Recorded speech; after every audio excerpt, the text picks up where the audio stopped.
It's been such a long time I made a post here, and my god, I really missed you all. Hello, beautiful people. How are you all doing? So, while this is not a recent thing I tried out, a recent meal I tried out, I realized I haven't posted it. So, I decided to drop it here for someone who would also love to be adventurous in the kitchen like myself. So, some months back, I realized we had this Bambara Nut powder my mom got, and I had to get into the kitchen to do what I know how to do best. Of course, this is my first time here of trying out Bambara Nut, which is popularly known as Okpa.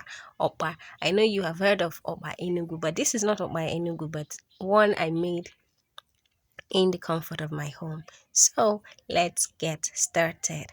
What I did was get my Bambara nuts powder, which is the Okpa powder that is already processed. After I'd already prepared my ingredients, the fish, the onions, and all of that, I got the powder, poured it into a bowl, a neat bowl, poured in a reasonable quantity of oil. Of course, you know the beauty of Okpa is having enough oil in it. I also learned that people do add color in theirs, but hell no, it's not healthy. While I do not know about that, it's still alleged. I used a real palm oil straight from the village. So I was very generous in adding my oil. So when I added my oil, I started mixing. You know the way bakers do. I'm not a baker, but you have to mix it well till it turns into something that looks like a powdered stuff.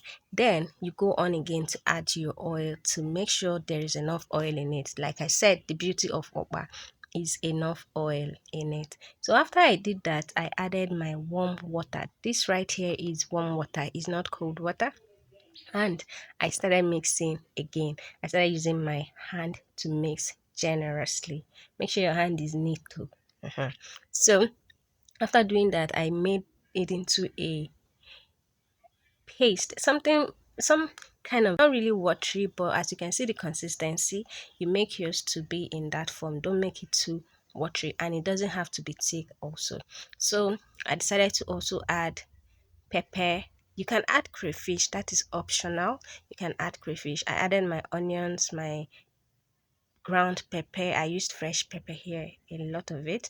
Then I added my deboned dry fish. I used dry fish. You know, it's homemade stuff now. So I decided to just go creative in making mine. Then I added scent leaf. Yes, I know I've eaten some up that had scent leaf in them. So I decided to do that as well.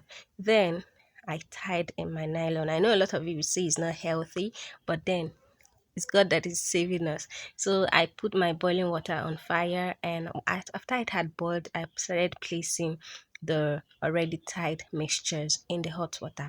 And at the end of the day, this is what we got. I know it's not looking like that of the experts, the pros, and all of that, but hey, this is my first attempt, and I actually loved how it came out. Yes, so you can see what it looks like. This is my first attempt, and I will also try to make another one when I have the time.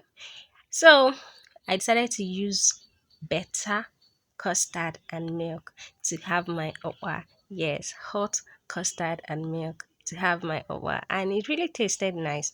It really tasted nice. I hope you try this at home, and trust me, you're gonna love it. So instead of buying those tiny okwa that they sell in the market, you can also buy the already processed one and make in the comfort of your home. I hope you try this and give me feedback. Also, do well to leave your comments on this video, like and subscribe to our channel so you get to see subsequent videos from us.